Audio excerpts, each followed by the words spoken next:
In an ancient Gnostic Egyptian text called the Trimorphic Protenoi, we read that this object came from the abyss, wrought chaos among the wandering thrones, the planets. This intruder adopted its own path, unlike the other thrones, and was thereafter the bringer of destruction. In 1945, among the Egyptian Nag Hammadi texts was found an obscure writing that explains that this intruder who broke the power of the thrones was called the Phoenix and served as a witness against the Archons, the Lords of Time, that would continue its devastation until the final apocalypse, the bringer of darkness. This was found in On the Origin of the World, a Gnostic book of the Nag Hammadi Library. In the Near East, Babylonian and Akkadian texts like the Enuma Elish and fragments of older Sumerian records explain that a vast destruction occurred long before their civilizations began, when an unknown object was introduced into the solar system. This object is not to be confused with the Nibiru of the Anunnaki. Ancient Egyptian Heliopolitan text of Edfu reads that before appearance of the Neteru, the ancient gods, a great cataclysm killed all the inhabitants of the first creation when the Pen God appeared, like a dragon bringing darkness. Pen God is fiend deity, meaning the phoenix.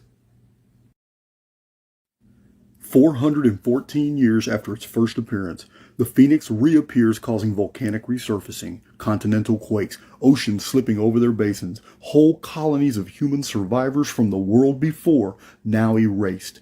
3895 BC reset begins, the Genesis story making Phoenix as a fiery revolving blade that ends Eden. 6,000-year countdown till the next reset begins. The Great Pyramid of Giza preserves 3,895-year period till the calendar change. Over 1,000 years after the reset pole shift, the three great pyramids on the Giza Plateau are built. One of these giant pyramids contains within its rectilinear measurements the golden proportion, phi and pi, or 3.1416 curvature equations, palindromes, the 365.25-day solar year, lunar cycles, tolerances of laser precision, unique upper chambers no other pyramids in the world contain, and an encoded geometrical timeline exhibiting from several dimensions of arithmetic the future date on our calendar of May 2040. The other giant pyramid is a decoy. The rectilinear measurements of the Great Pyramid were made by the scientist Sir Flinders Petrie, and they are endorsed by Egyptologists today. But more on this astonishing pyramid is later in this presentation.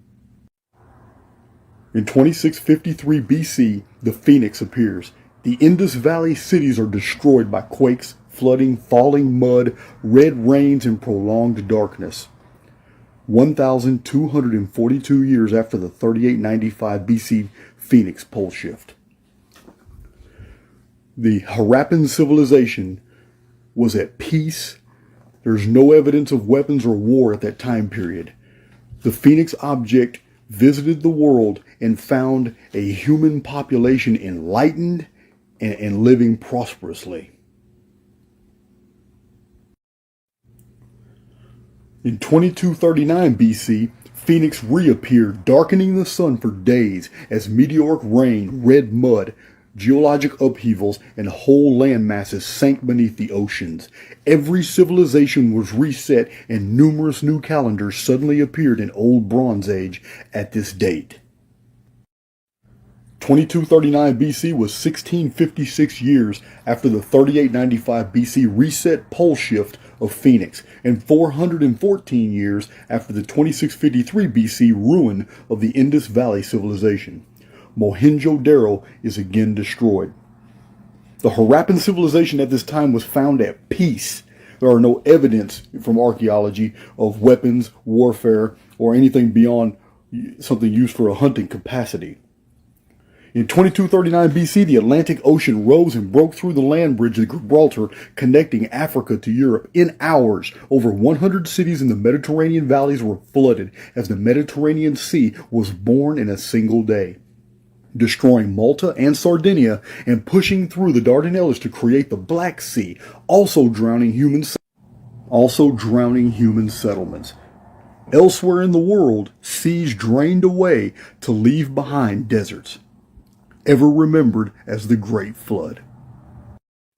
Frank Joseph, in one of his modern published books, notes that in 1998, several scientists from various fields met and concluded that a cataclysmic event occurred in 2240 BC, so terrible it interrupted every old Bronze Age culture.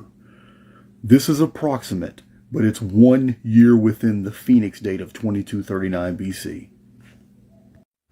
The numbers and the dates and the timelines that I'm presenting to you will make sense as the presentation continues. These are not arbitrary, nor are they the inventions of my own. These were culled from source materials going back as far as 2,500 years. The exact dates of what happened in the ancient world can be derived from many different mathematical perspectives. Greater minds than I have recorded these events and dated them. I merely put them together with a calculator to produce my published books in this presentation, as you will see.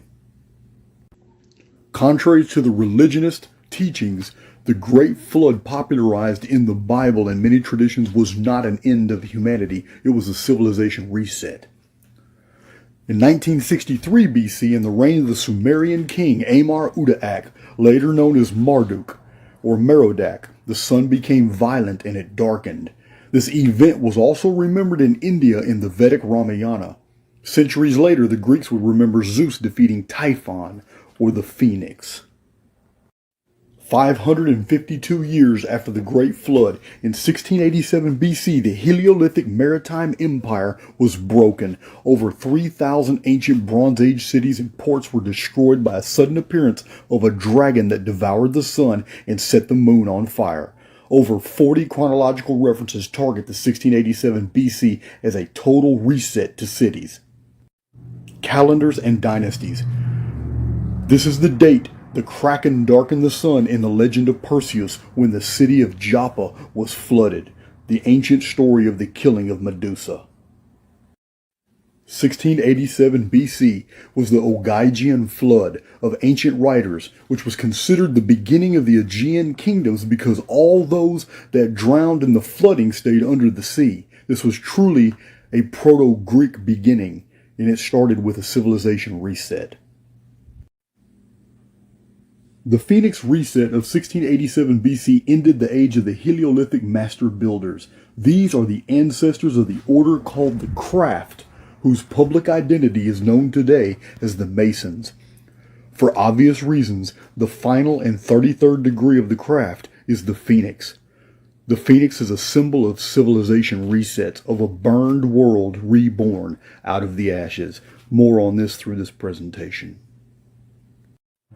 Knowing nothing of the Phoenix or its timeline or any of the principal tenets of this theory, Stephen Jones dated the following event 1687 BC exactly.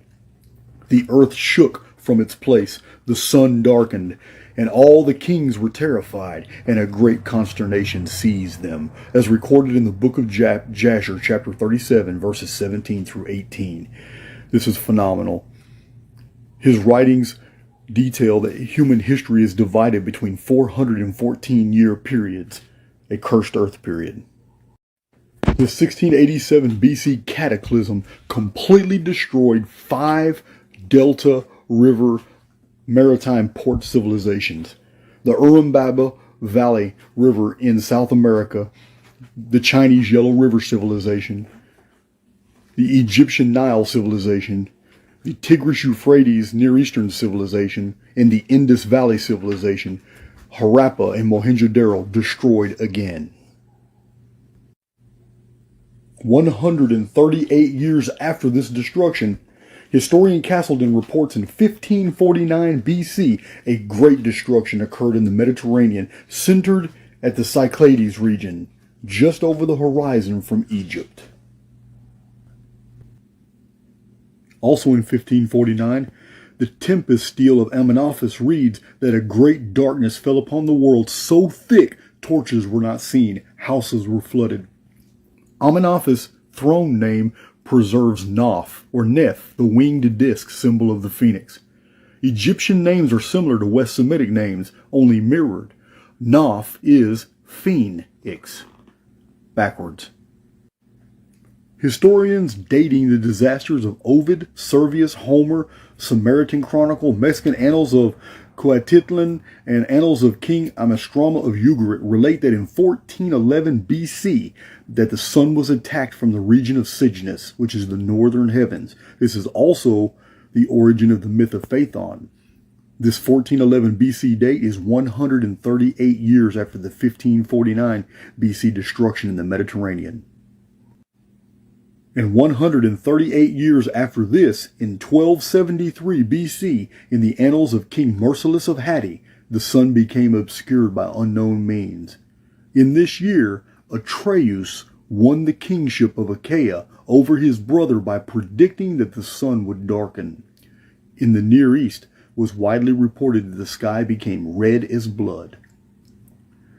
It should now be mentioned that these sun darkenings and sky blackening episodes have nothing to do with eclipses involving the moon. Many ancient records reveal that the moon had nothing to do with these cataclysms. 1135 BC cataclysm in China is the mandate of heaven changing, and the Shang dynasty collapses. 250,000 Chinese escaping war escape in ships to reappear as the Olmeca in Central America. The Chinese dragon Phoenix was called the Fang. Scholars have long noted the associations between the ancient Bronze Age Chinese and the Central American Olmecs of the 10th, 11th, and 9th centuries BC. A very interesting study. In 1135 BC, Pharaoh Seknakti of Egypt's reign ends as he reports a circling star that spit fire at the very end of his reign. The next ruler is Ramesses III, who records a terrible tsunami and destruction. Historians estimate that 3.8 million people died in this year from catastrophe as the kingship changed in Egypt. At the very end of his reign, Seknakti reported that an immense black cloud covered the sky. The sun turned blood red and disappeared. Red dust blanketed the land. Also in 1135, Nebuchadnezzar I of Babylon recorded that an object like a comet darkened the sun. In the month of May, the Tuatha Danann invaded Ireland in the Battle of Moytura, shocking the Firbolgs by making the sun darken. And in the Far East, the Chinese report an attack on the sun. 414 years later, in 721 BC, the Chinese report a change in the heavens, an inability to predict the darkening of the sun. Plutarch and Ovid wrote that at the end of Romulus's reign over Rome, the sun was darkened. Flames seen in the heavens with thunder. Darkening of the whole world was confirmed at that time by Latin writers. Assyrian writings claim a new world age began. These changes were only caused by celestial events that wrought destruction on earth. Babylonian record has the sun turned black. In this year, the 10 tribes of Israel, who had long been overlords over Judah, were carried away into Assyrian captivity. The Edomites rewrote their scriptures, renamed their prophets, and invented the Moses epic. Counting 138 years after this, we arrive at 583 BC. In this year, the sun darkened, but not by the moon, predicted 2 years earlier by Thales of Miletus. In the historical narrative, from this point on, it becomes more and more clear that none of these civilization Phoenix reset disasters have anything to do with the moon. Academia pushes the eclipse interpretation despite the actual ancient writers' explanations that the moon was not involved. In this year, for unknown reasons, Japan initiates a new calendar in Nihon Shoki. The Delphic oracle in Greece initiates a new Pythian calendar. Pliny dates the Thales sun darkening to be 170 years after the 753 BC founding of Rome, and he is dead on accurate. This sun-darkening event stopped the Medo-Lydian War, resulting in a peace accord negotiated by Nebuchadnezzar II of Babylon. Like the Tuatha De Danann, Thales of Miletus was a Phoenician by remote descent.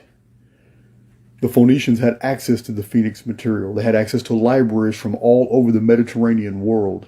It is from these libraries that Aristarchus got his information, as well, as we will see. 138 years later, in 445 BC, the 27th dynasty of Egypt, during the reign of Artaxerxes I of Persia, suffers widespread fires, flooding, caused by an unknown astronomical body. Dr. Renaud de Jong wrote that the disaster lasted 13 days and killed approximately 830,000 people. 414 years later, in 31 BC, Macedonian dynasty of Egypt records the appearance of a sky dragon of immense size, passing through the heavens with comets, causing a red rain like blood. Cleopatra and Antony are defeated in the Battle of Actium as a terrible earthquake rocks Greece and Judea. In the Far East, the Han dynasty of China records the passing of a dragon trailing a red vapor. This appearance of the Phoenix in 31 BC was 552 years after 583 BC, when Thales predicted the darkening of the sun, which was 552 years after the reign of Nebuchadnezzar I in 1135 BC, when the sun darkened, which was 552 years after 1687 BC, when many civilizations in the world suffered a reset when the sun darkened. In the Ogygian flood, which was 552 years after the Great Flood of 2239 BC, where every civilization in the entire world suffered a phoenix reset. It was at this time in history that Lucretius and Pliny were alive, documenting many things in their naturalist studies.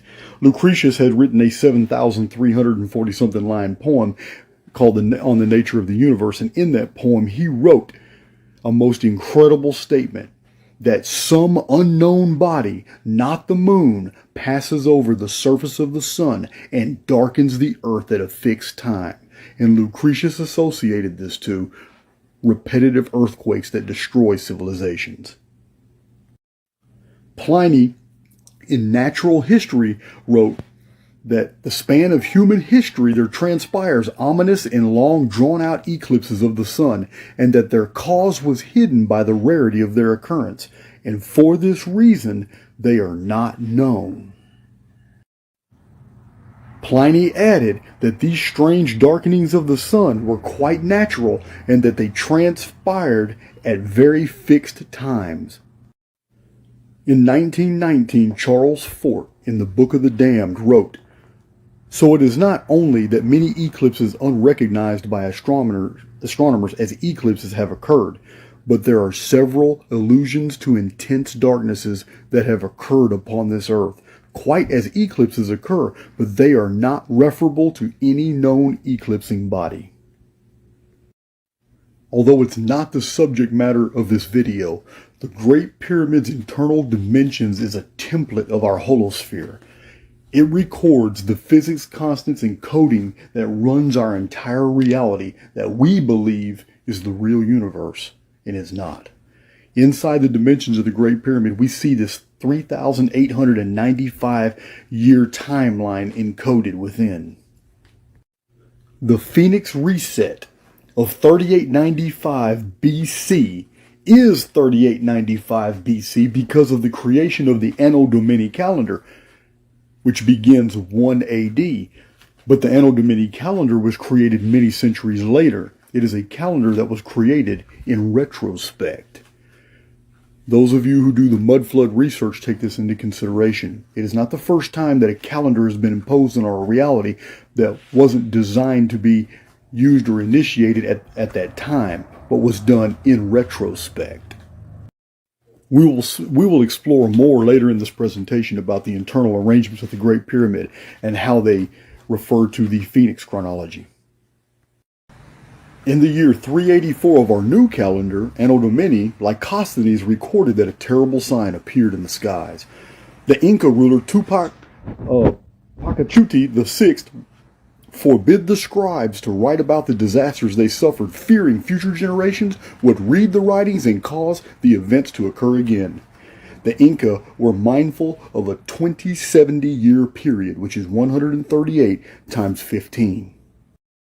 The fear of the Inca ruler Tupac is specifically attached to the idea of sympathetic magic, the creation of a physical ritual, an object that interferes, that causes patterns and events to occur. This is why he had those books burned. 138 years later, in 246 Common Era, earthquakes and volcanism in Central America, the Sulaco pyramid partly covered in lava. Old British Roman annals report that it rained blood in different parts of the kingdom, and that a terrible bloody sword cut across the sky. 138 years after this, in 522, earthquakes struck Olympia, Greece. Over Britain, during the reign of Octa of Kent, dragons were seen in the heavens, raining great drops of blood. A star appeared in the form of a dragon, and thus began the controversial period we call the Dark Ages. Phoenix visitations to the ancient Americans were linked to the Black Sun. During the Dark Ages of Europe and Asia, from 522 to 1350 Common Era, the Maya and several other civilizations were totally destroyed in repeated cataclysms. The evidence throughout Central and South America is everywhere. None of these can be dated with precision, so perfect has their histories been lost, but the architecture remains. Like the Tower of Babel story, it seems that these people had high sophisticated knowledge and knew what these pyramids were for and incorporated this data in the architecture. Pyramids in the Americas, some of them have 138 steps. Some of them are 138 meters high, 138 features. Some of them have 138 niches where sacred fires were burned, or 138 decorative dragon heads. This is common all throughout the Americas, and it has never been sufficiently explained. This coding of 138 all throughout our reality is explained in detail in 2 of my books.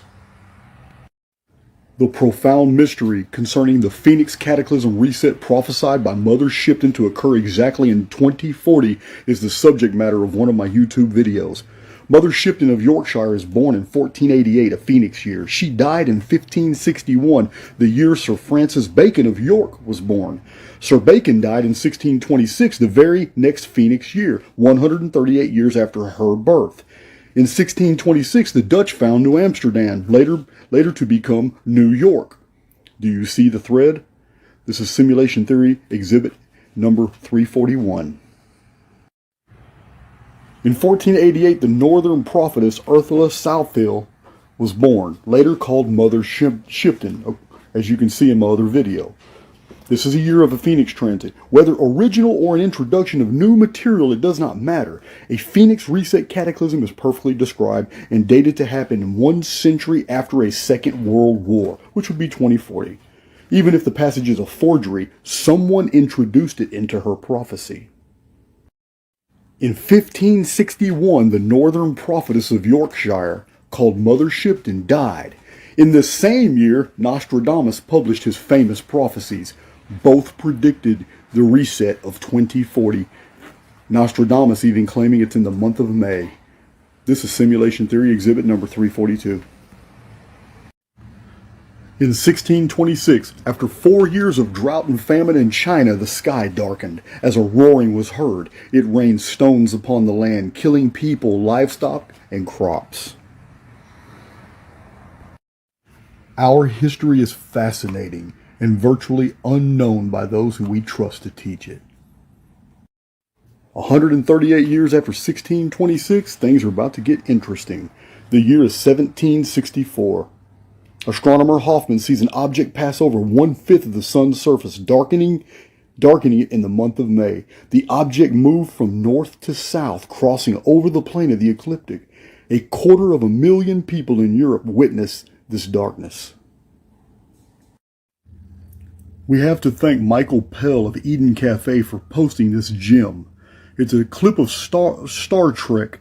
It shows Captain Kirk in front of a diagram of a solar system But this diagram is not of Nibiru as he thinks. It is absolutely Phoenix.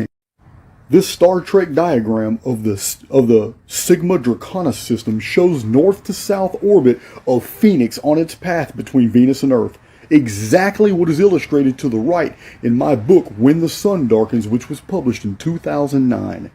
The chart shows right there very clearly the object Phoenix on a 138-year orbit across the ecliptic. Too many coincidences exhibits no coincidence at all. Sigma Draconis. Sigma is simply Greek and is the symbol for a standard deviation.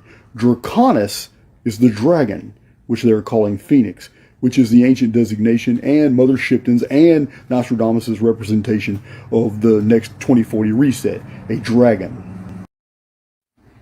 This diagram on Star Trek is precisely what astronomer Hoffman of the Royal Society in England saw through his telescope, an object passing over the ecliptic from the north going into the south, blocking the sun. And for this reason, his findings were rejected.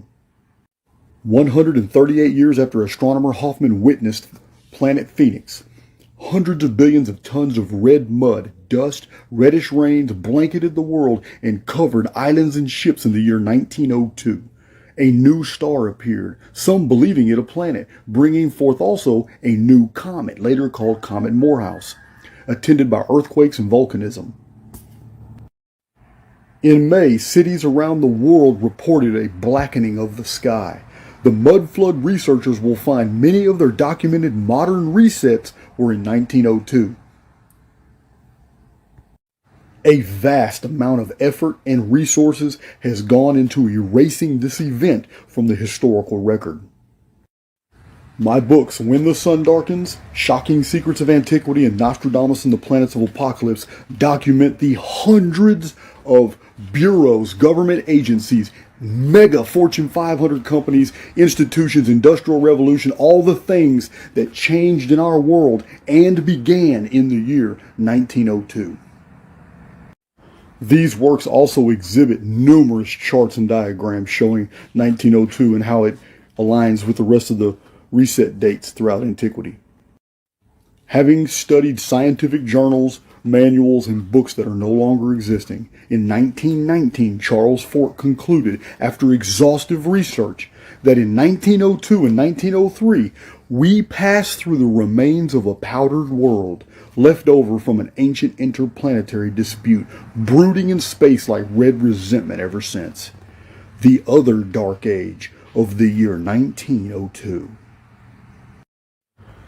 And this American coin, minted in 1902, was given to me by a friend who really thinks I'm a little too obsessed with 1902. Since this coin came to me, funny how holograms work. So much occurred in the year 1902, it would require an entirely independent series of videos. I could not contain even my own research within the perimeters of 3 books. A 4th, 5th, and maybe even a 6th book on this subject would have to be written just to describe all the changes in the world and in the month of May in 1902. In 1902, the Masonic United States changed the phoenix on the Great Seal to an eagle after 120 years since 1782. The Great Seal Pyramid identifies the 13th degree of Masonry, the Royal Arch of Enoch, builder of the Great Pyramid. 1902 Phoenix Transit began the Masonic elite's final 138 years. They know and have long been preparing for May 2040. Few Americans realize that the Great Seal of their nation was the Phoenix. They have always assumed it was the eagle, and it's not. The change from the Phoenix to the eagle is not without significance, but even more so because it happened very quietly and with almost no publicity in the year 1902. The Masons know well the geometrical dating of the Great Pyramid, what it contains, what it does, what it means. At least the upper echelons, the elites in the Masonic orders know this. The three-dimensional geometry of the Great Pyramid forms the number 10, the tetratus, and this is well known in Masonry. What's not so well known is that all four slopes, each slope of the Great Pyramid is at 51 degrees. Four of these slopes is 204. Times 10 is 2040. This tetratus embodies the number 10. So we have a geometrical dating right here in the Anno Domini timeline as 2040. Those who would hold that this is entirely too arbitrary must take into consideration that the Anno Domini calendar is a retrospective calendar. It is not a calendar that had a beginning date at any definitive time in history, but was invented because of a story.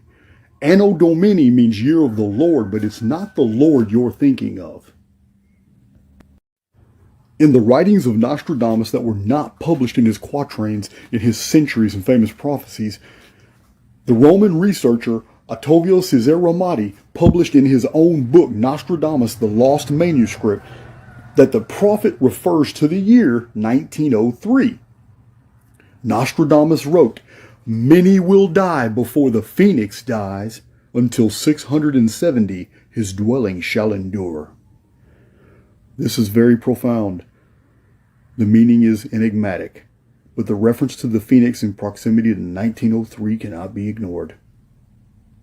We have reviewed 22 documented phoenix transits spanning 6,210 years. Every date here was taken from other authors' research or text, and every date fits on the 138-year timeline to the year 2040 AD. 2 published books, 61 charts, and hundreds of pages of unpublished research demonstrate the 138-year chronology of the Phoenix object to May 2040. This 138-year period and its multiples has not passed by history unnoticed.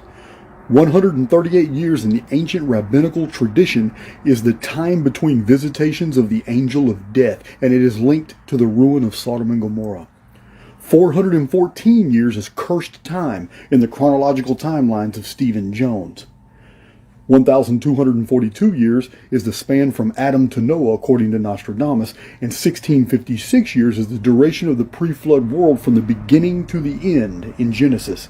1656 Annus Mundi was the date of the Great Flood. The Egyptian disaster tradition also preserved the unit of 1656. Rashi, over 1,000 years ago, wrote that 1656 years was the time between 2 cataclysmic events. 2208 was the old world date for the Ogygian flood that we reviewed earlier, is actually 1687 BC. 2070 years was the Inca belief of the beginning of time. 2484 years was the period between cataclysms according to Aristarchus. 2760 years was a period recognized by the ancient Maya according to Hans Bellamy. In the mystic traditions of Helena Blavatsky, we find that 4968 years concern planet Vulcan, which we know of as Phoenix. Every one of these historic references is specific, and all are divisible by 138. In light of the fact that it is now shown, it is demonstrated right here in the following charts, that 138 and all of its multiples up to 6210 are found in the rectilinear measurements of the internal dimensions of the Great Pyramid in Egypt. We can no longer hold to the theory that a pharaoh had built this monument for a tomb. We can no longer hold to the untenable ideas that any human culture known today had anything to do with the building of this monument. This structure is a mine of enigmas. We are barely penetrating this architecture, having absolutely no idea how sophisticated the culture was that built this monument. Laser precision tolerances and technolithic engineering so precise we cannot manufacture it today. We're looking at a computer template, a series of algorithmic fourth-dimensional coding that is designed to interface with our own holospheric reality. I'm not going to sit here and pretend that I understand exactly what its function is, but I have a theory. I'm really close to believing that this monument is designed to be activated. And the activation of this monument is going to stop this cataclysm protocol from continuing. We are going to reset the system, but without the interference pattern of this Phoenix dynamic. The Phoenix phenomenon is a storm unlike any storm anyone alive today has ever experienced. The cities of the world will look very close to this. There are people preparing even now for the total collapse of human civilization that will occur in the month of May in the year 2040, 20 years from now. As this is being posted on YouTube right now, we have 20 years remaining, a period relatively short when considering that only 20 years ago, it was the year 2000. The world as we know it, the transcultural global civilization that we have built, the technological comforts, the freedoms, environmental and personal protections, all these will come to a sudden and violent end in 2040. In the month of May, a vast dark celestial object will pass directly between the Earth and the Sun, transiting closer than Venus, and during the occult of the solar orb, the sky will darken. Day will be turned into night. Our world will be bathed in an immense debris field from the sky of gigantic falling rocks, ice, and billions of tons of red mud. After May of 2040, there will be no more high school graduations, summer vacations, no more Super Bowls, presidential elections, social networking sites. There won't even be an internet. The thousands of satellites orbiting our world will have been destroyed, be they actual satellites or halo drones.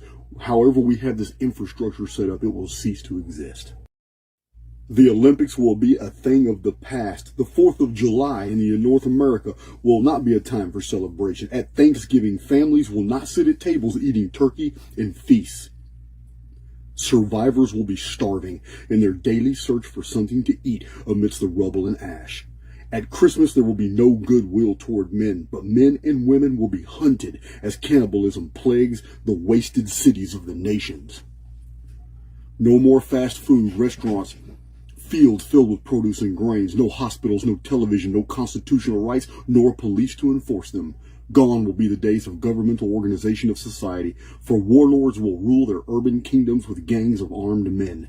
Entire peaceful communities that survive the cataclysm will be invaded as marauders seeking their supplies and resources will slay and enslave those unable to come together and defend what they have left. Women, young girls, and boys will be brutalized, raped, tortured, and eaten, the strong preying on the weak for sexual gratification and sustenance. A woman will become more precious than fine gold. They will be used in a new barter system. They will be enslaved, used for barter for gear, food, and weapons. Captured males will be used to entertain the people in abandoned superdomes and arenas in horrific blood sports, mirroring the Colosseum of Roman times. As anarchy prevails, a new Stone Age emerges with strange religions and cults defying God, as men become worshipped and human sacrifices resurrect from the elder ways of pagan times. A new civilization of barbarity will arise in 2040 after a quarter of the world's population dies instantly from the cataclysms of the Phoenix. And then another quarter of the population dies in the 7 years following in global famine, chaos, war, violence. Dictators form new governments, and republicanism and democracy will disappear as relics of antiquity. In May 2040, we'll be back to horse and buggy. We are stuck in a loop. We have been where we are today many times before, on the precipice of a cataclysm. For centuries, we depended on draft animals for living and building. 1804 begins a rapid advancements in technology. In 1804, steam-powered locomotive. In 1825, the Erie Canal. 1874, electricity. 1885, skyscraper. 1892, motion picture. 1903, manned flight. 1906, the wireless radio. 1945, the atomic test. 1947, the transistor, which made computers possible. 1990, the World Wide Web. 2004, personal cell phones were ubiquitous. From horseback to Hadron Collider is only 200 years. All over the world has been found evidence that we humans have experienced the same explosion of technological capability over and over and over again. The ancient Vedic records have detailed specific flight manuals in Sanskrit and descriptions of aerial battles using machines and even atomic weapons. The Egyptians used electricity, as did the Sumerians. Archaic engineers floated 100-ton blocks through the air using sympathetic vibration.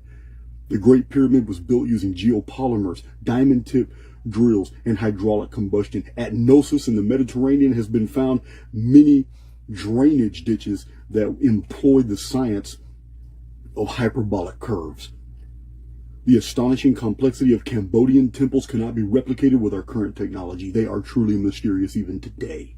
200 years. We humans have been reset over and over again. The mechanism of these destructive reset cataclysms was known in antiquity by many cultures as the Pin deity, the Feng, the Funk, the Noth, the Typhon, and lastly as the Phoenix. The Egyptians, Hebrews, Ionians, Mycenaeans, Greeks, Thales, Aristarchus, and even Nostradamus knew the Phoenix chronology, and now we do too. These videos contain original research not borrowed from other videos. The history of our world is nothing like you've been taught. The Archaics channel will guide you through the dark. Reset theory is definitely thousands of years old. This is nothing new. It's only new to the general population now, as information is exploding across the internet, Facebook, Google, and YouTube demographic. Over 26 centuries ago, Greek statesman Solon of Athens visited the city of Sais in Egypt. Egyptian historian priest told the wandering philosopher this statement about the ancient world, even prior to their times in the 7th century BC. When the gods purged the earth with a deluge of water, the survivors in your country are herdsmen and shepherds who dwell in the mountains, but those who, like you, who live in cities are carried away into the rivers of the sea. Just when you and other nations are beginning to be provided with letters and the other requisites of civilized life, after the usual interval, the stream from heaven, like a pestilence, comes pouring down and leaves only those of you who are destitute of letters and education. And so you have to begin all over again like children and know nothing of what happened in ancient times. You remember a single deluge only, but there were many previous ones. You and your whole city are descended from a small seed or remnant of them which survived. And this was unknown to you because for many generations, the survivors of that destruction died, leaving no written record. Almost 1,000 years later, very little had changed in catastrophe literature. Arnobius of Sicca, in Against the Heathen, Book 1, also acknowledged resets. He wrote, "Ransack the records of history written in various languages, and you will find that all countries have often been desolated and deprived of their inhabitants. Every kind of crop is consumed and devoured by locusts and by mice. Go through your own annals, and you will be taught that about these plagues and how often former ages were visited by them, and how often they were brought to the wretchedness of poverty. Cities shaken by powerful earthquakes tottered to their destruction. What? Did not bygone days witness cities with their entire populations engulfed by huge rents that appeared in the earth? Or did they enjoy a condition exempt from such disasters? When was the human race destroyed by a flood? Was it not before us? When was the world set on fire and reduced to coals and ashes? Was it not before us? When were the greatest cities engulfed in the billows of the sea? Was it not long before us? The ancient authorities were all in agreement that resets were the rule, not the exception. Lucretius, Pliny the Elder, Ovid, Marcus Varro, Ammianus Marcellinus, Diodorus Siculus, Tacitus, Procopius, and so many more besides. King Solomon did say it best, "There is nothing new under the sun." Well, this is Jason with Archaics.com. We're going to talk about, in this very short video, Mother Shipton, the Northern Prophetess. Very few people know about this very controversial public figure because there's a lot of intrigue wrapped up in her prophecies. Like the Hebraic book of Jasher, there's been many forgeries released. Sometimes it's hard to separate fact from fiction, but we have here not something that can be refuted, not something that can be argued against. What I'm about to present you today has never been heard. It has never been published. This is This goes a long way in supporting my theory, simulation theory, ancestor simulations, this new idea that history is being sculpted for us, that many of the things that we believe that had come to pass did not come to pass at all. They were scripted for us. The story of Mother Shipton begins in 1488. She was born of a witch. The individual details have nothing to do with what I'm about to tell you. It does not matter if some scholar comes forth and tells you that her original prophecies as put forth in the 1500s are very different than the ones in the 1600s, and the 1700s, and the 1800s, and now. As a matter of fact, in my book, Nostradamus and the Planets of Apocalypse, right here, published by Book Tree of San Diego, I have the entire Mother Shipton prophecies for you to decide. But it doesn't matter, because what I'm telling you doesn't matter if she wrote this or not. Let me explain. Many Christians are offended today when they find out from scholars and from academia that many elements of the book of Revelation are not Christian at all. In fact, the apocalypse, the book of Revelation, the iconography, the imagery that is employed actually antedate Christianity. Many of the images, a lot of the syntax and grammar, the grammatical codes are copied straight out of Alexandrian Gnostic writings. Most of the contents of the apocalypse of the book of Revelation comes straight from ancient Gnostic records and the Greek Sibylline oracles. But that's not the topic of this discussion. However, it is very relevant. Mother Shipton prophesied many things about the future. This is what she did. There is a passage in her prophecies where it does not matter if she is the originator of this material or not, because we have some very profound things that have happened around this personage. Mother Shipton, born in 1488, was a phoenix year. In the Anno Domini calendar, 1488 is golden proportion, 744 and 744.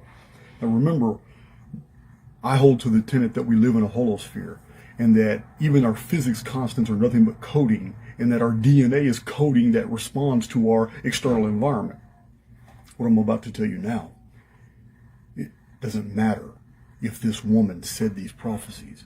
What matters is that these prophecies were said, and they were put in her prophecies over 300 years ago.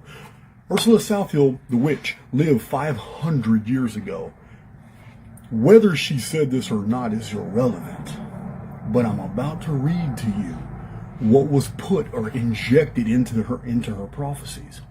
I'm about to read to you things that only apply to the Phoenix object and what it does in civilization resets. Nostradamus and the Planets of Apocalypse, I'm going to give you a reading of the Mother Shipton prophecies that are absolutely relevant to the 2040 AD apocalypse that she describes. And if it wasn't her, somebody did it. Somebody put it in her prophecies. Somebody who didn't want to be identified. It is the same phenomenon we find in the book of Revelation. The book of Revelation may or may not have been written by a Christian. It doesn't matter, but it contains ancient Gnostic and ancient Sibylline Greek oracles and prophecies that could have never derived from a Christian pen. There is a reason why early Christian churches spent centuries hunting down libraries and destroying all the older texts. They had to cover up what they had done. In the same way, the Vatican has done a phenomenal job of gathering as many Yorkshire prophecy texts as they can. The Jesuits have burned many of Mother Shipton's works. We have here, in 1991, released the entire poem, which is really interesting because it was 252 years after Ursula Southill's prophecies were published for the first time in over 100 years. They had been lost, which was exactly 252 years after she was born in 1488. Listen closely. The perimeters of our existence scream at us to pay attention. The mathematical perfection of our existence screams at us to know that we are in a very sophisticated biogram. The evidence in history is everywhere. Somebody wanted you to know something about May 2040 AD, so I'm going to read it to you.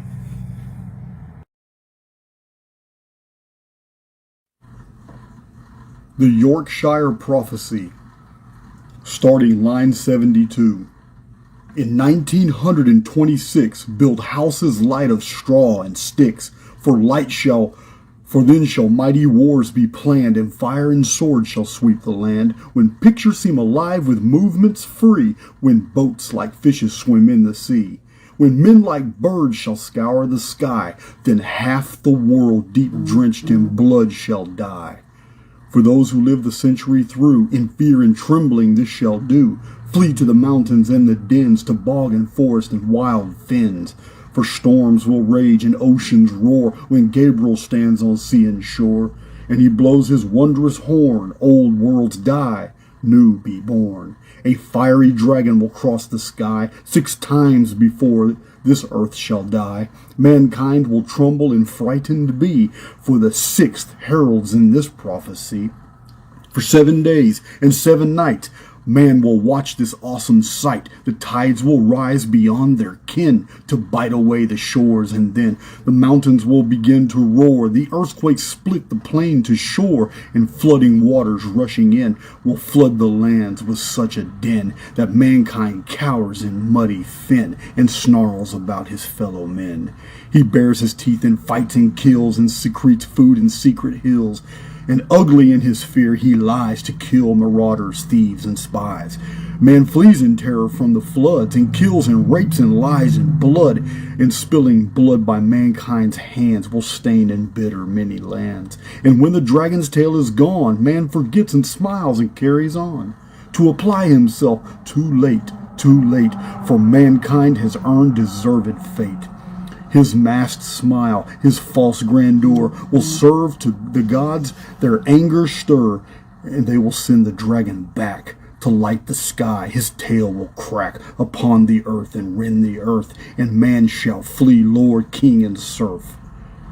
But slowly they are routed out to seek diminishing water spout, and men will die of thirst before the ocean dries to mount the shore, and lands will crack and rend anew. You think it strange, it will come true. And in some far-off distant land, some men of such a tiny band will have to leave their solid mount and span the earth, those few to count. Who survives this and then begin the human race again, but not on land already there, but on ocean beds, stark, dry, and bare. Not every soul on earth will die as the dragon's tail goes sweeping by. Not every land on earth will sink, but those will wallow in stench and stink, on rotting bodies of beasts and men, of vegetation crisped on land. But the land that rises from the sea will be dry and clean and soft and free of mankind's dirt, and therefore be the source of man's new dynasty. And those that live will ever fear the dragon's tail for many years. But time erases memory. You think it's strange, but it will be. The dragon's tail is but a sign for mankind's fall and man's decline. And before this prophecy is done, I shall be burned at the stake at one. My body singed, my soul set free. You think I utter blasphemy. You're wrong. These things have come to me. This prophecy will come to be. This has been a reading from Mother Shipton's Most Controversial Prophecies. The only prophecies that are not detail specific to the country of England. They may be her original prophecies, and all the English prophecies are the forgeries, but it doesn't matter what is forgery and what is not. All that matters is somebody, maybe the Northern Prophetess, maybe Ursula Southfield, maybe somebody else, a copyist, someone who wrote her prophecies and injected what they want. But the fact remains, they specifically said that 2 world wars would occur and half the world would die. And 1 century after the Second World War, the dragon's tail would return, and oceans would slip from their basins, volcanic resurfacing would occur, whole cities would plunge into the sea, and new civilizations would have to be built on drying ocean beds. A complete lithospheric displacement, a pole shift. Somebody wanted us to know this material, and they put it in there. Just like somebody wanted us to know the Sibylline oracles, though they masked it in Christian iconography. It's very interesting how all this works.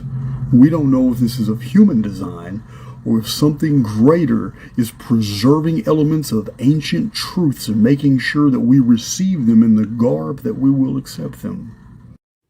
In the year 4309 BC, the Phoenix appeared and ended a 930-year-old civilization. The only records, traditions, ancient texts ever found that mention the origin or reason for the Phoenix were found in the records of the Gnostics. These Gnostic texts claim that the Phoenix was designed to be a keeper of the calendar. It was to be a witness against the archons, who were the lords of time, the manipulators of human events. We have found over and over reference throughout ancient texts, chronographies, modern chronologists like Stephen Jones, and in the chronometry of the Great Pyramid, we have found that the year 3895 BC is year one of the ancient Annus Mundi calendar. It was a cataclysm so horrific that the survivors thought it was a new heavens and a new earth. This is year one of the pre-flood world, year one of the vapor canopy period of Genesis. Lithospheric displacement. There is a 30-degree pole shift. It causes a new heavens and new earth to appear, fiery flaming sword in the sky, and this is the beginning of the timelines, basically, that all other calendrical systems are attached to. 2653 BC is in the vapor canopy period. We have tradition of flooding in Ireland. It must have been a particularly bad flood, a poisonous inundation of the sea, and the 7 lakes are overflowed. Independently, Zechariah Sitchin in his Earth Chronicles books records that at this exact year was a major disaster according to Near Eastern texts. 2239 BC is the Great Flood in the month of May. It is the day of the vapor canopy collapse. It is the day the sky fell. It is the first year, the birth of the sun, the origin, the very beginning of the Heliolithic age. This is the 1656 year Annus Mundi. This is the end of the pre-flood antediluvian world. It is caused by the Phoenix in ancient texts called the Apen. Cataclysm at this time is confirmed by Dr. Barry Wormkessel, who calls it Vulcan. The deluge was predicted and told to by Noah, Manu, Anapishtim, Zasudra. Antediluvian period being over, this is the mandate of heaven changed in ancient China. A new star appeared.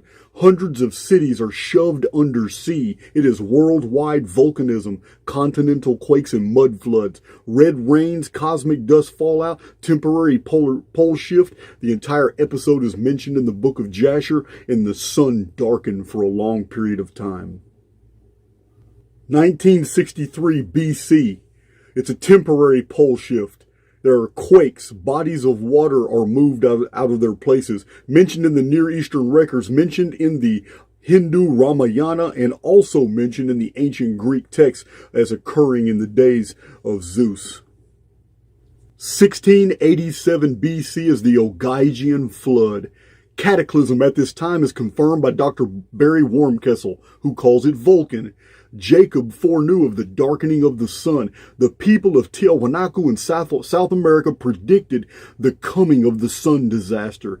Heliolithic maritime empire collapses. New world age in India. 25-year darkness and famine is recorded in both the Mediterranean and in the ancient Americas. Minoan linear A begins. Giant object is seen in the sky. The sons of the Sun dynasties all collapse.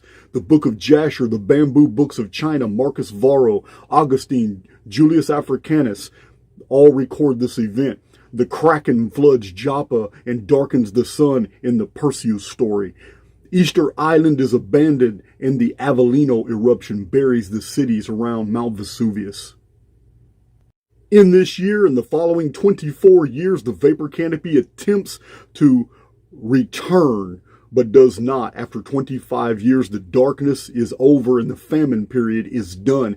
This is the origin of the 7-year biblical famine in the story of Exodus. 1549 BC, 3 suns shone in the sky, unusual storms.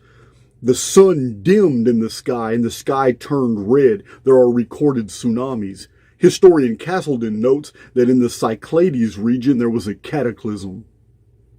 1411 BC, temporal pole shift and then a restabilization. A new star appeared. Meteoric fallout. Sky turned bloody red. Flooding. This doom shape appeared as recorded in the Colburn Bible, and Egypt is absolutely devastated. This event is the origin of the 10 plagues story in Egypt, which is combined with the sky fallout of the Israelite conquest of Canaan, when the Canaanites had rocks from the sky raining down upon them. 1273 BC, Atreus predicted the sun darkening and won the kingship of Achaia.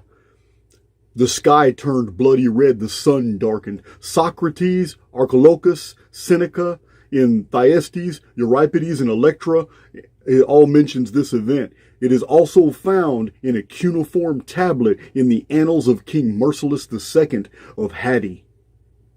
1135 BC cataclysm, at this time confirmed by Dr. Barry Wormkessel, who calls it Vulcan. Tuatha Danann predicted the sun darkening before the Battle of Moytura. Mediterranean Dark Age begins. Minoan Linear B collapses. Mandate of heaven in China changes from a comet. Then a comet darkened the sun. It was bloody red over Babylon. There are Mediterranean tsunamis, and a dust rain afflicted the world. 859 BC, the phoenix symbol appears on an Assyrian relief, commemorating the fact the Assyrians were expecting to see it that year. This relief is famous, and it shows the Israelite king Jehu bowing in subservience to the Assyrian monarch. The year 721 BC, the Assyrian inscriptions show that a new world age began. These new world ages were like ancient India, and they are connected to phenomena, unusual events that occurred in the sky.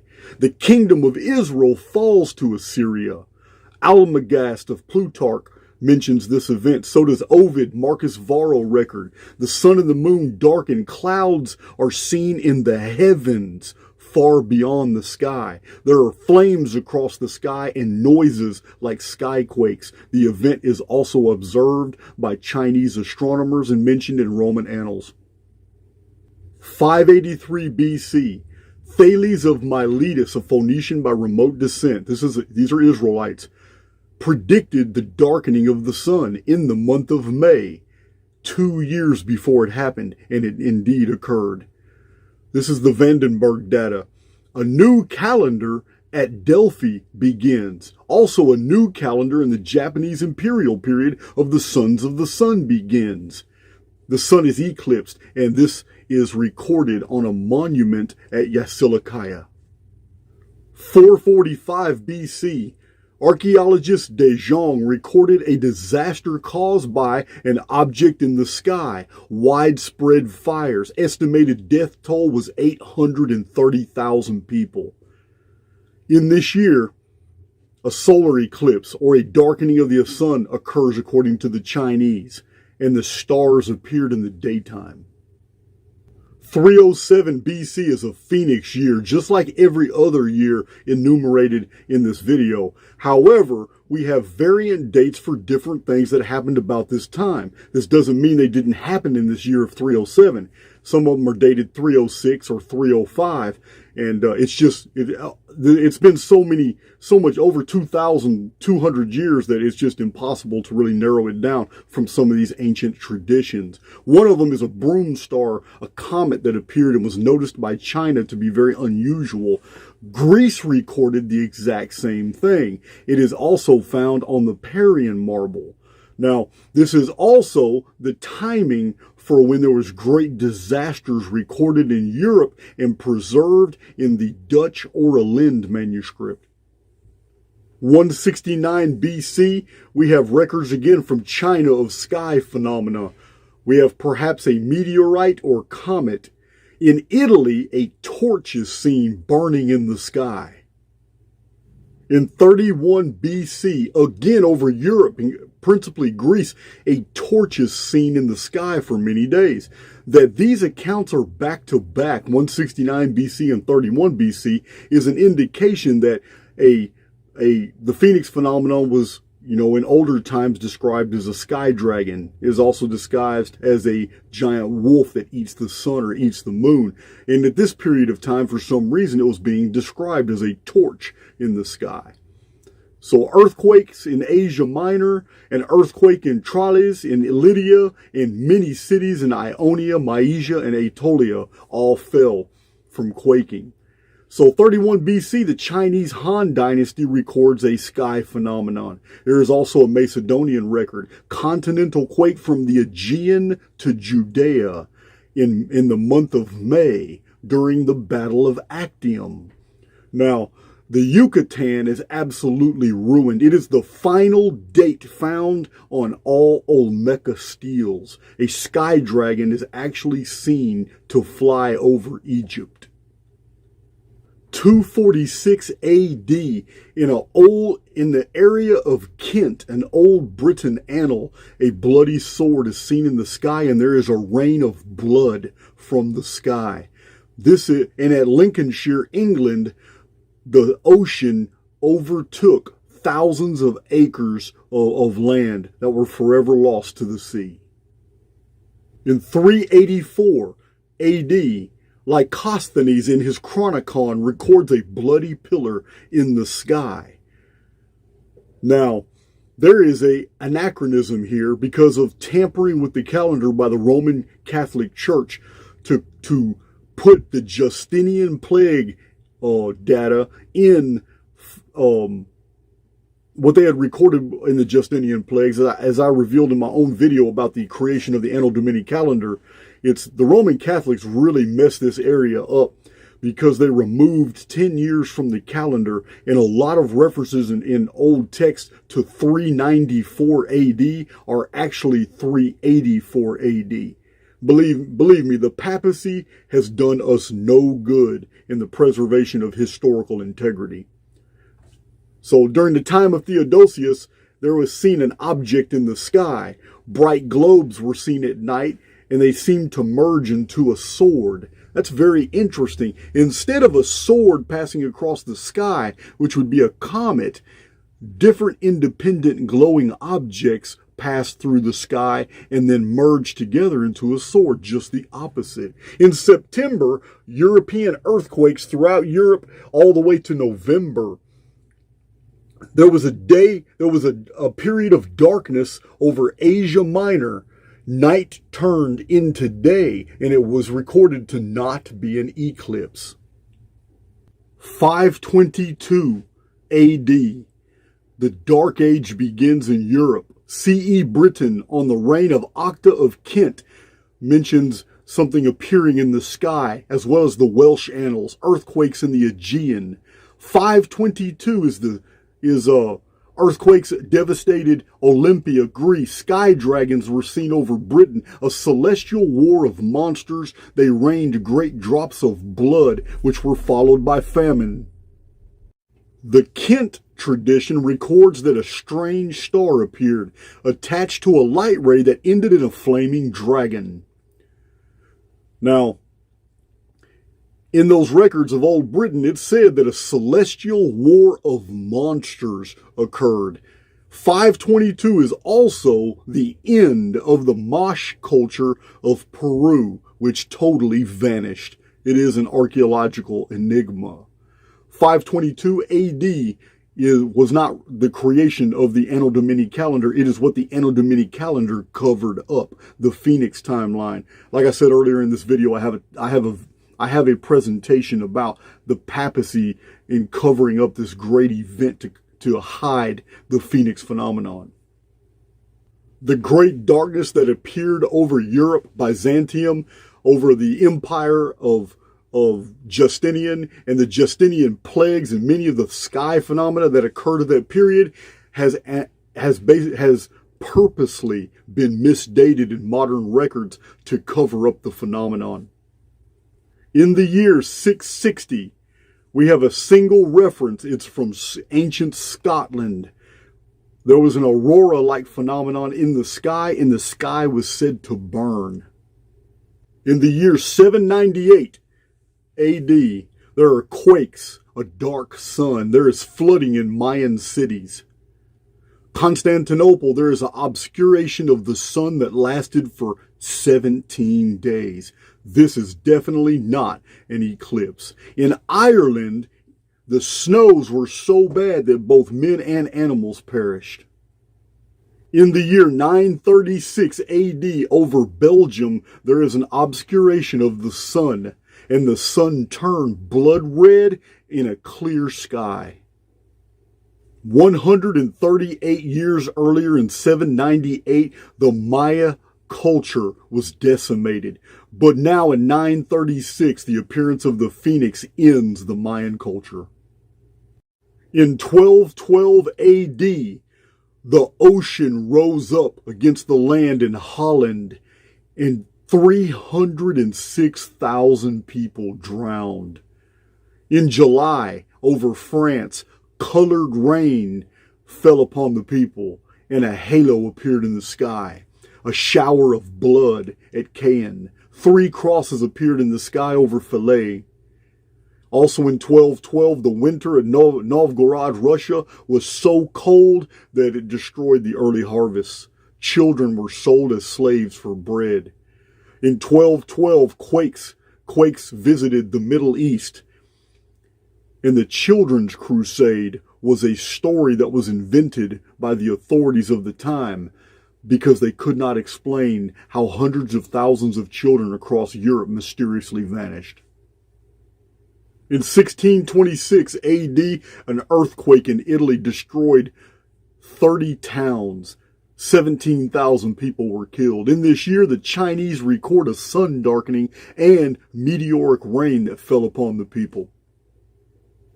In 1764 AD, astronomer Hoffman, in the month of May, watches a dark object pass over 1/5 of the sun's surface as 500,000 Europeans see it with the naked eye, traveling from north to south over the ecliptic. In the same year, in the Ganges, India, an earthquake killed great numbers of people. In Germany, a tornado caused much deforestation. At a place, forgive me for my pronunciation, Mecklenburg. Also in 1764, the Philadelphia bolide meteor larger than the sun exploded in the sky. And in 1764, in the month of October, blood rains fell for several days, also at Renan and Cleves. In 1902, in the month of May, an unknown star appeared. Quakes, volcanic eruptions, red rains, dust veil. Charles Fort, later in the Book of the Damned, who was alive at the time in 1902, he wrote that 1902 was the other dark age. Phoenix again transited, bathing our world in hundreds of millions of tons of red dust all over the world. Volcanoes in Guatemala and Saint Martinique killed about 40,000 people. Again, evidence of a soft reset. Unusual events happened in 1902 where the entire world stage erupted with new companies, new inventions, new texts, new translations of older texts. It was as if everything in the creation had been holding its breath, just waiting for the pass of something to be clear so they could move forward. As shown in this thesis, in my presentations and books, every single date that was just itemized is on a timeline of multiples of 138 years. Some of them are back to back every 138 years. Some of them are 276 years or 414 years, a cursed earth period, or a phoenix cycle of 552 years, or 690 years, or 828 years. Every single one of these are divisible by 138 years. The phoenix phenomenon leads to the conclusion that in the year of 2040, In the month of May, May 15th or 16th, the sun will darken by the phoenix. There will be lithospheric displacement. Oceans will slip their basins. The cities of New York and London and hundreds of other cities that are on the coast will be shoved under sea. There will be worldwide volcanism, continental quakes and mud floods, red rains and cosmic dust fallout. This is, in the eschatology, the sixth seal of the apocalypse. It is the sixth sky dragon of Mother Shipton. It is the black son of the Hopi. It is the Fenris wolf that swallows the sun and moon in the weird of the gods. The Ragnarok, which means the day of darkness. It is the fulfillment of the Phoenix icon, the 33rd degree of Freemasonry. This leads to 138 years more to the final year, the ultimate collapse of the simulacrum itself in the year 2178. These things are better understood by watching the playlist and seeing the videos or reading the books. This is a simple presentation to familiarize people with a very basic concept so that we can move forward, and I can now show you some very profound patterns that the Phoenix phenomenon throughout history shows us. It is my intent to show you the patterning of our world history is the absolute proof that we live inside a construct. Welcome to this presentation. This is Medusa, star codes, and the red star of Phoenix. Just can't get away from that Phoenix, can I, guys? More and more data just keeps coming. The most revealing story from the old world concerning the Phoenix is the myth of Perseus and the Medusa. You all know it, made popular again by the hit movie Clash of the Titans over 35 years ago. The Kraken was a colossal sea monster that threatened to destroy the city of Argos if the people did not offer a human sacrifice. Now, the girl Andromeda was offered, and Perseus went on a quest to kill the Medusa, to use her eyes against the Kraken to save Andromeda. Andromeda was the daughter of King Cepheus and Queen Cassiopeia of Joppa, which is a Canaanite city. In Cepheus' constellation is located an unusual variable star called Herschel's Garnet Star, one of the reddest luminaries visible to the naked eye. Cassiopeia also has 2 variable stars. The constellation Andromeda has 5 variable stars. Variable stars, unlike any other luminaries, changed their brightness and were the most feared objects in the ancient skies. Queen Cassiopeia offended Poseidon, the god of the sea. Andromeda was chained to a rock to await being devoured by the sea monster, represented by the constellation Cetus in the heavens. Now, this monster, or Kraken, has been depicted as a gigantic squid, and this carryover involving tentacles and human sacrifice produced Medusa, a once beautiful goddess turned hideous. Further, these are memories of the ancient Bronze Age ceremony of human sacrifice when a large squid was set on top of the face of a paralyzed victim, a Medusa. The beginning of the myth is very telling. As soon as the story starts, the sun darkens and the Canaanite city of Joppa is flooded. The background timing for this legend is 1687 BC. Perseus was not a Greek, but acknowledged to be a foreigner. Some say from Assyria, a land of the Near East where thousands of representations of Phoenix have been found. They have been discovered on monuments and on prisms and stelae as a winged disc. The Assyrian god Ninurta rides this winged disc, which was the symbol for the Phoenix. Now, in the Psalms of the Old Testament, this imagery is also found with God riding on the back of a winged cherub beast. In the Greek story of Perseus, whose name means destroyer, the hero rides astride a winged horse. Other Greek stories associate horses to the sun chariot. Now, Medusa has always been linked to the stars. The eye of Medusa is called Algol, the ghoul, an undead creature, also known as the blinking demon, in the Perseus constellation. It marked a region of the night sky feared by Bronze Age humanity. Algol is a variable star called Beta Persei, the demon star, in many cultures.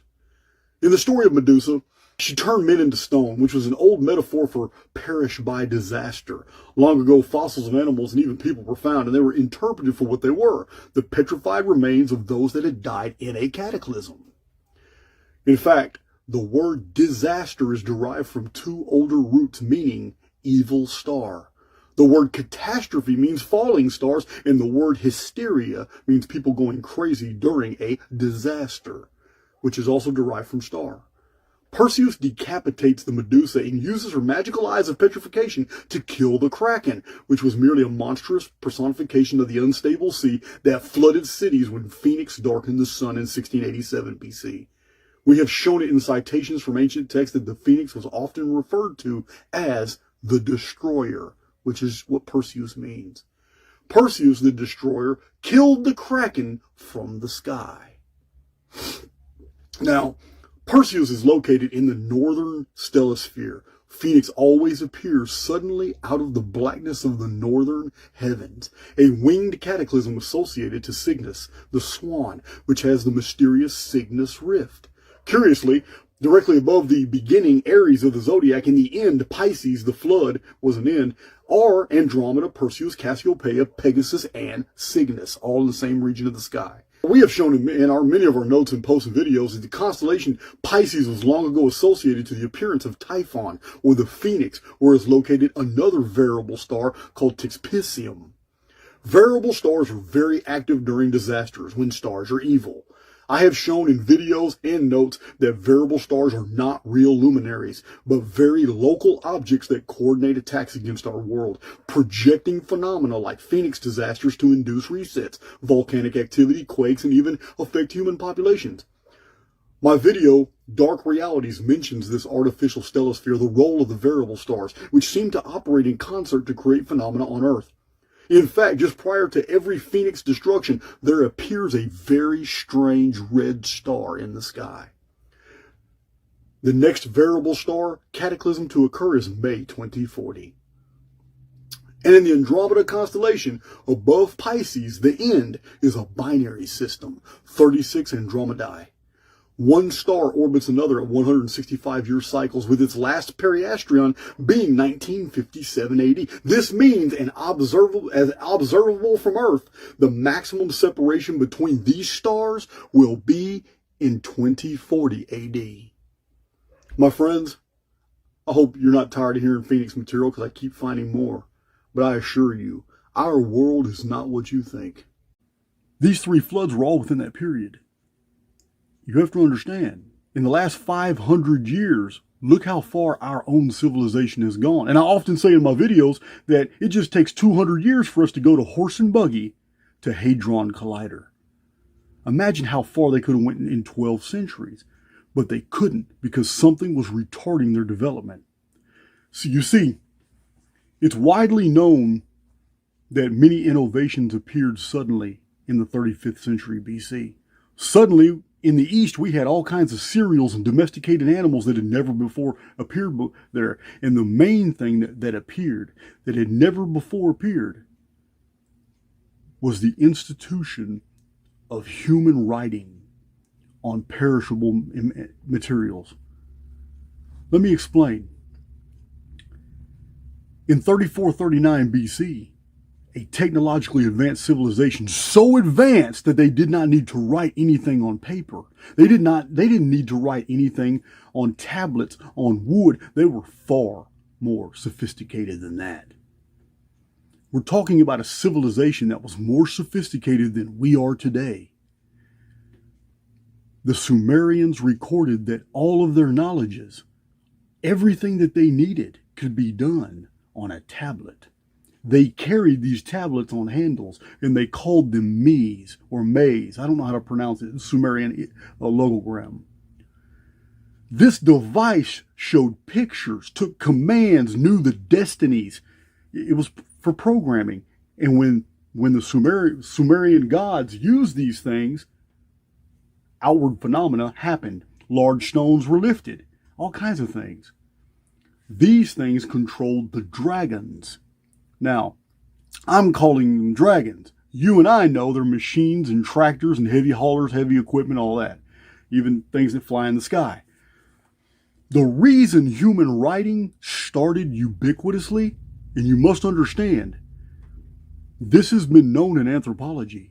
Writing just didn't appear on Easter Island. It didn't just appear in ancient Urartu. It didn't appear among the Aryans. It didn't appear among the Egyptians. It appeared among them all, and at the exact same time. But everybody had their own version of what they were putting together and writing. Some left to right, some right to left, some Boucherphone, which went right, left, right, left, right, left. Pictograms, some recorded their data on quipus. But some of the oldest examples of human writing are very technologically advanced dots and dashes, for which the later Olmec, Zapotec, and Mayan calendars were developed. Ancient Chinese and Near Eastern systems and calendrical systems were developed, from which the abacus derived. What I'm saying here is that our version of history is absolutely false. The civilization that fell in 3439 BC from the Nemesis X object, which appeared in November, totally ended a civilization that was so technologically advanced. All of their writing and all of their data was recorded holographically or electronically, or whatever what their technology was at the time. It was vapor canopy period. We don't know the extent of their advancements, their engineering. The mechanics of their world were fundamentally different than ours. But the reason all these ancient cultures appeared after 3439 BC is because Jonathan Gray is correct.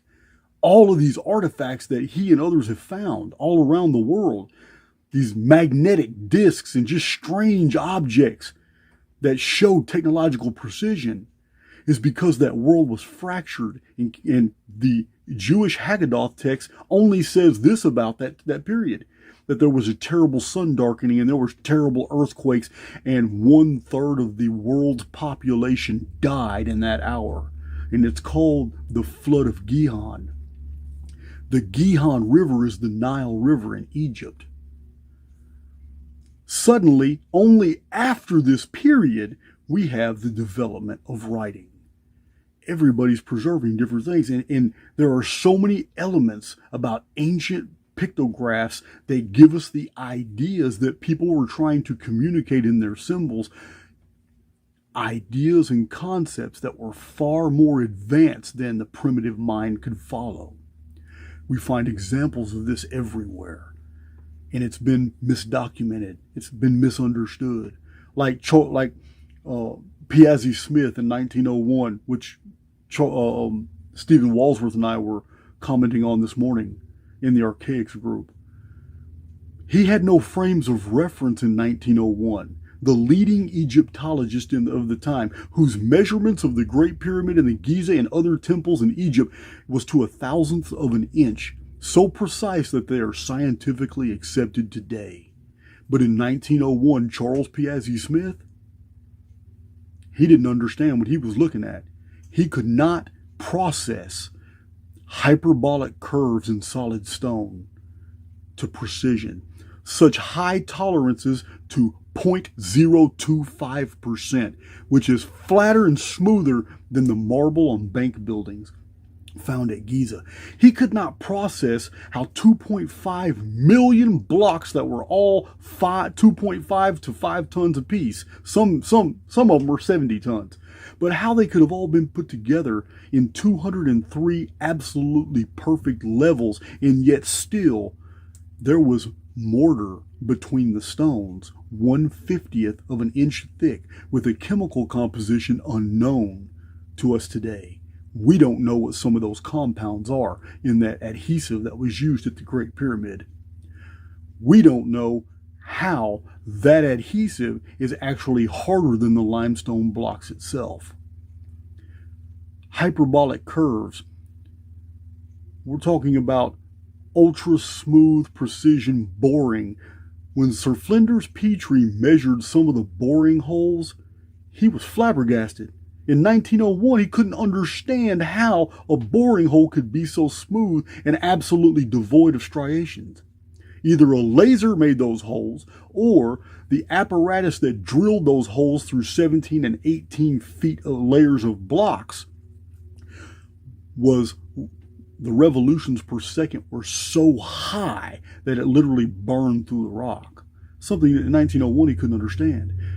Machines built many of the monuments of the ancient world. They constructed them. They were put together. They lifted the rocks. We have traditions of 60 and 70 ton blocks floating through the air. Jonathan Gray has shown very, very good evidence that the deeper we look at ancient cities and civilizations, the more technologically advanced we find the architectural, the buildings. But many of these ancient structures, the oldest ones, seem to have been, they had the ability to transfer electricity and maybe energy in the form of vibrations.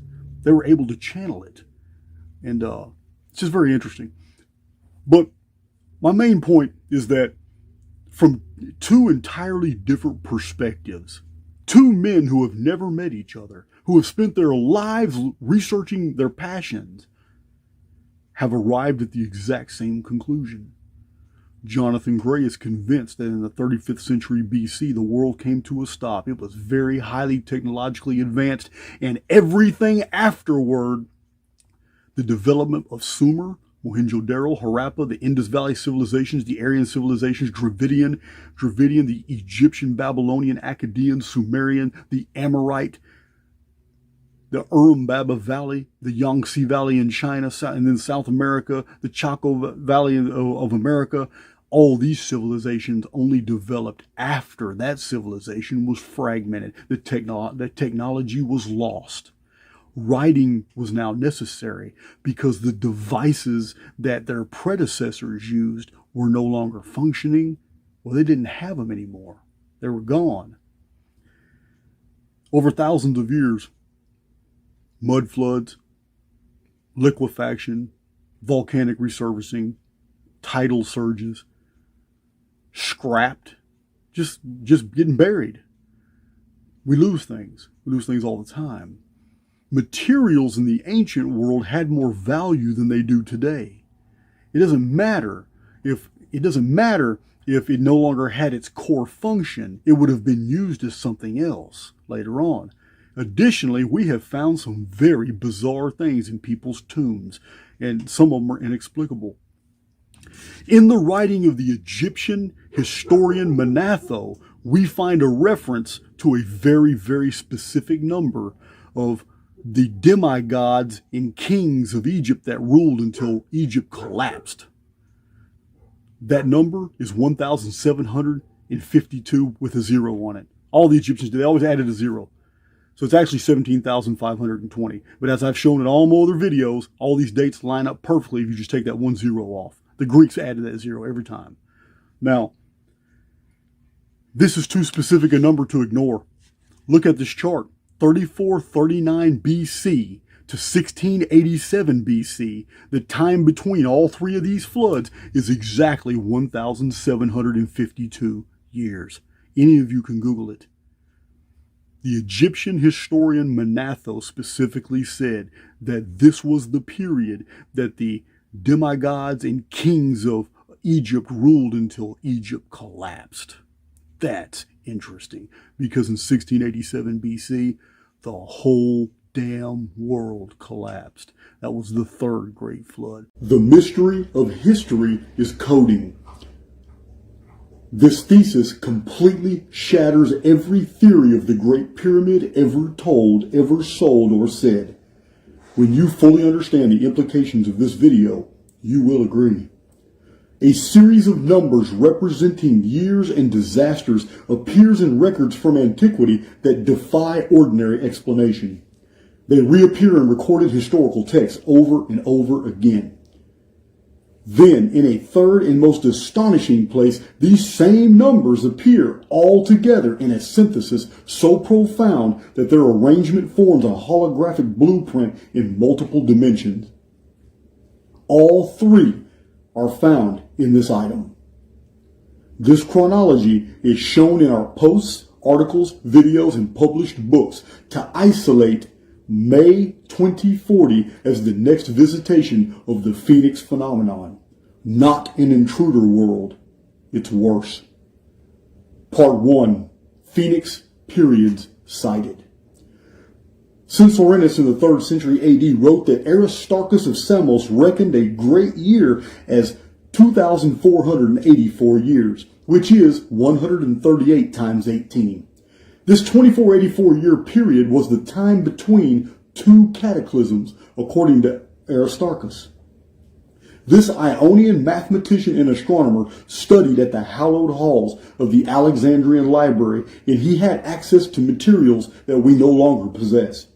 2484 years betrays a knowledge of a definite chronology that existed in his time, further evidenced by the fact that 2 centuries prior to him, Thales of Miletus, another Ionian scholar, accurately predicted the phoenix blackening of the sun in the month of May 583 BC. 2484 years added to 2484 years is 4,968 years. Dr. Barry Wormkessel concludes, after reviewing historic records and modern scientific reports, that Vulcan, which to him is a distant Jovian-sized planet that's a member of our solar system, this distant Jovian-sized dark star companion of our sun is on a highly inclined 4968-year orbit. Vulcan attracts comets from the Kuiper belt, Cooper, I'm not sure, and has formed multiple, at least 5 comet swarms that pass through the inner solar system. These comet fragments hit Earth at quasi-periodic time intervals, 3,313, give or take 200 years is his estimate, which is really interesting because 3,312 is divisible by 138. It's 138 times 24. His Vulcan is none other than the Phoenix. I have personally exchanged correspondence with Dr. Wormkessel and my data that the Phoenix is indeed the Vulcan that he has discovered.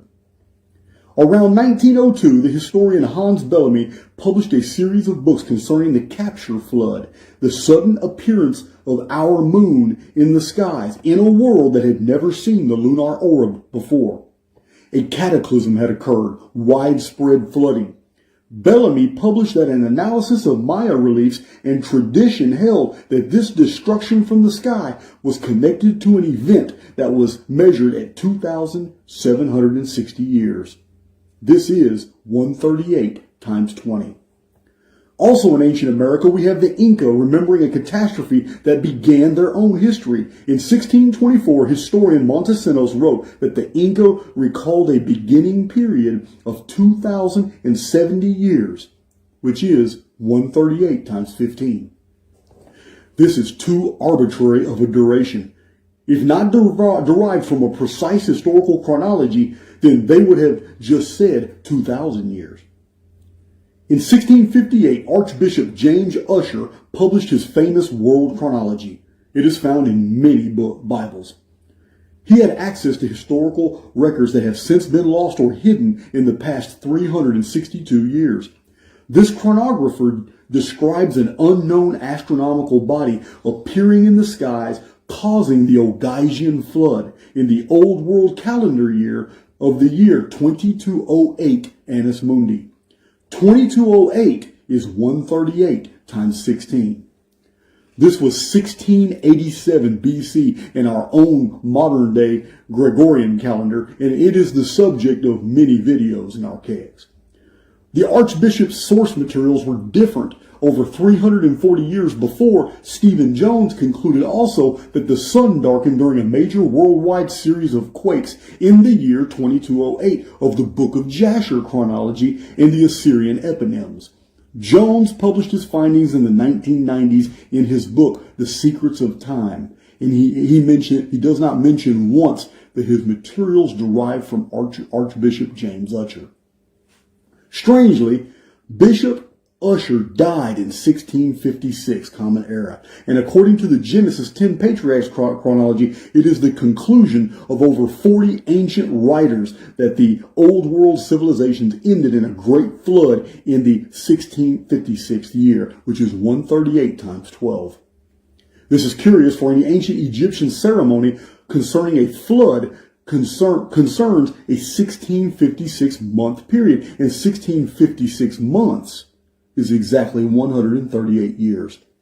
Over 900 years ago, the Talmudic researcher Rashi, around 1090 CE, wrote that the Great Flood occurred in the 1656 year, and that 1656 years was a definite period of time that occurred between cataclysms. Half of 2484 is 1242. And the French Jewish prophet Nostradamus wrote in a private letter that 1242 years, which is 138 times 9, was the period before the flood from Adam to Noah. Stephen Jones published charts in a book demonstrating that over 60 historical events were all transpired on timelines that were 414 years apart from each other. Again, this is interesting, for 414 is 138 times 3. Stephen Jones knew nothing about the Phoenix research because the archaics research and Phoenix research by myself was not conducted until years later. The Egyptian 1656 moons that designate a 138-year period is paralleled in the old Jewish tradition of the destruction of Sodom and Gomorrah and the appearance of the angel of death every 138 years. This is a Jewish tradition. The angel of death. Phoenix, anciently depicted with burning wings like a seraphim angel in Scripture. Every duration listed is a Phoenix number divisible by 138. 2484, 4968, 3312, 2760, 2208, 1656, 1242, 414, 138. To put this list together after the destruction of so many texts, libraries, and traditions is remarkable in itself. Now, part 2. Phoenix dates in history. The following dates are all dated in other records and sources when Phoenix appeared and caused worldwide or localized continental quakes, blackening of the sun, moon turning red, meteoric fallout, volcanism, lithospheric displacements, mud floods, and a harrowing vibration so terrific. People, communities, and structures simply sank into the earth and remained trapped underground when the vibrating stopped, returning the ground to a hard solid. Buried alive. These years where this occurred was 4307 BC, 3895 BC, which begins the Genesis narrative of the pre-flood world, 2653 BC, 2239 BC, the Great Flood so popularized in antiquity, 1963 BC, 1687 BC, the collapse of the Heliolythic empires, 1549 BC, 1411 BC, 1273 BC, 1135 BC, 721 BC, 583 BC, 307 BC, 246 Common Era, 384 Common Era, 522 Common Era. Then there's a 1,104 year period where there's no records, but many legends of destroyed civilizations throughout the ancient Americas. Phoenix returns in 1626. Again, it is seen by astronomer Hoffman and over 1 million Europeans in 1764. And then in 1902, it visited our world. And history books have been scrubbed, but Archaics has put the picture back together. Now, part 3, the Phoenix Holofield Mysterium. The book Lost Scriptures of Giza is a work unlike any other on the origin and purpose of the Great Pyramid in Egypt. Over 1,000 facts gleaned from hundreds of ancient and old source materials.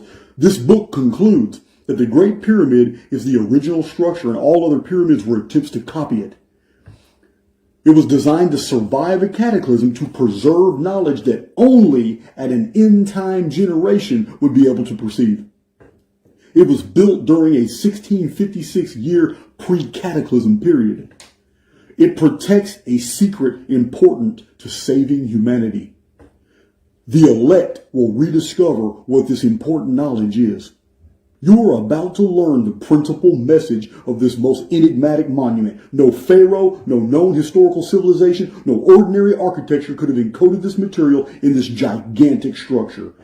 Only the most advanced scientific measurements ever conducted in and outside of the Great Pyramid could even produce these revelations. Flinders Petrie used instruments accurate to 1,000th of an inch, and his measurements are today accepted by Egyptologists. No other building in the world is so precise, a self-referencing holographic model of our space-time coding. The Great Pyramid is enormous, a 41-story high structure. It is 203 levels of blocks, some courses higher than others. The beginning of the 144th level is 4140 inches above the pyramid foundation. 144 is the great number of the golden mean. the Fibonacci series. It is 12 times 12. It is the cycle within a cycle. And that level of blocks marks the 4,140th inch above the pyramid foundation. 4140 is 138 times 30. This exterior height is replicated in the internal descending passage mean length. The east terminus length is 4134 inches. The west terminus is 4146 inches. The central mean distance is 4140 inches of passage length from pyramid entrance to subterranean passage floor joint. The vertical distance from bottom of floor slab, called the great step central axis of the monument, or floor of the king's chamber, straight down to the ceiling of the subterranean chamber, is 2,726 inches, and the horizontal length of the subterranean passage itself is 1,414 inches. Together, they add up to 4,140 inches, 138 times 30. This is self-referencing. The Great Step is a peculiar 126-inch long block of limestone. The rest of the floor of the King's Chamber is granite. The King's Chamber from floor to ceiling is 230 inches. This 126 times 230 is 28,980, or 4,140 times 7. Again, divisible by 138. The height of the subterranean chamber at 11 feet 6 inches high is 138 inches. At this 138-inch height roof in the underground chamber, we find a ceiling that is 552 inches in width, or 138 times 4. While this 552-inch distance is below the pyramid, above the pyramid, 552 is geometrically inferred. The present height of the Great Pyramid is 5,448 inches. This is 203 courses of blocks. This is 552 inches under 6,000 inches, meaning the flat-topped 203rd level is 552 inches under 6,000 inches. As above, so below. When a cornerstone is put on top of the Great Pyramid, it will be 552 inches high, 138 times 4. The central subterranean pit access to the end of the subterranean passage is a horizontal distance of 908 inches, and the subterranean passage floor surface is a vertical distance of 1162 inches below the pyramid's baseline. The subterranean horizontal and vertical distance is 2070 inches, 908 plus 1162. 2070 is 138 times 15. The 552-inch width of the subterranean chamber is 1,070 inches below the pyramid's baseline. The length of the entire subterranean passage level is 1,414 inches. This vertical subterranean distance and horizontal underground distance add up to 2,484. 1070 plus 1,414. 2,484 is 138 times 18. Now, adding the 552 ceiling width to 2,484, it's 3,036 inches. Again, divisible by 138, but more importantly, it is a common measurement throughout the pyramid. This 3,036 inches is the exact length of the descending passage from the passage axis conjunct to the descending passage floor joint. 3,036 inches is 138 times 24, or 253 feet. That is a very long distance to go through scores of courses of block with granite casing on the inside of the tunnels to be laser perfect, smooth, and precise. The entrance of the Grand Gallery is 1,200 inches above the baseline foundation of the Great Pyramid. The ceiling of the Grand Gallery is 1,836 inches distance, and added to the gallery floor height of 1,200 inches is 3,036. Again, we find that number. The pyramid is self-referencing. Half of 3,036 is 1,518, 138 times 12. The passage axis conjunct is 3,036 inches down the subterranean passage from the conjunct to the floor joint. And measuring the opposite direction from the passage axis conjunct to the pyramid perimeter is 1,518 inches.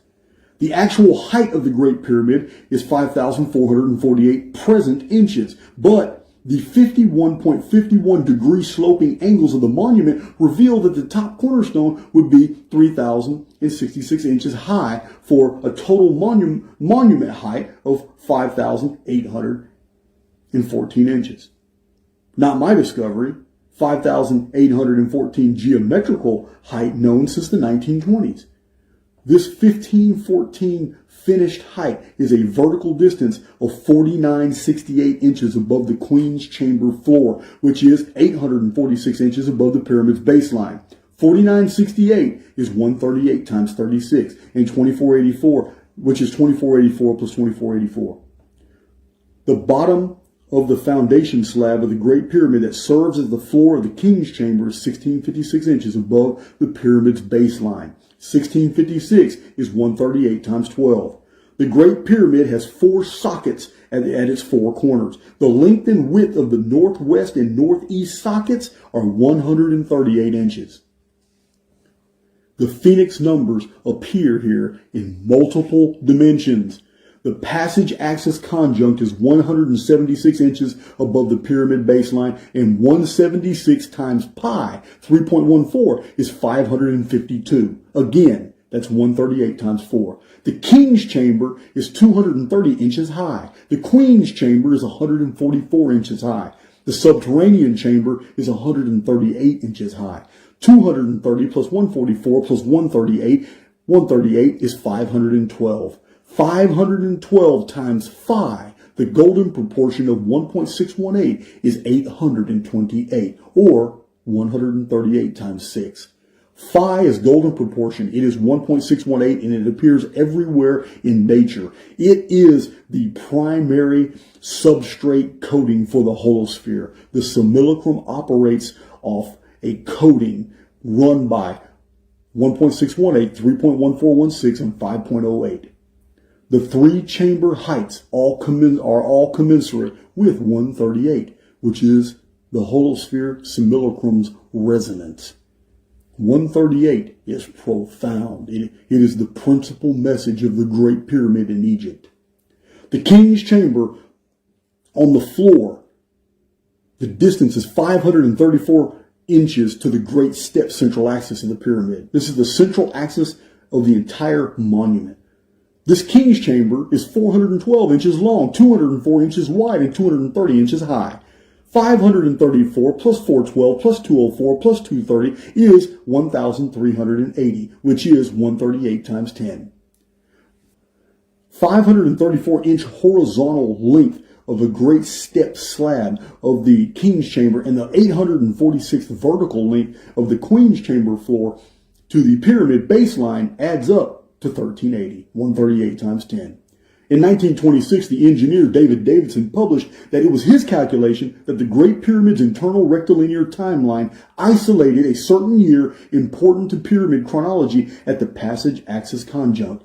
Not knowing anything of the Phoenix timeline, the Phoenix research of resets and mud floods, cataclysm, Davidson published that this year was 2484 Anno Pyramid. Again, 2484 is divisible by 138. Central axis great step face is 34 inches high to the King's Chamber floor surface, and the great step floor joint with the grand gallery is 1656 inches above the baseline of the monument. This is 1,690 inches down to the baseline, which is 1,070 inches above the subterranean ceiling, for a total of 2,760 inches, 138 times 20.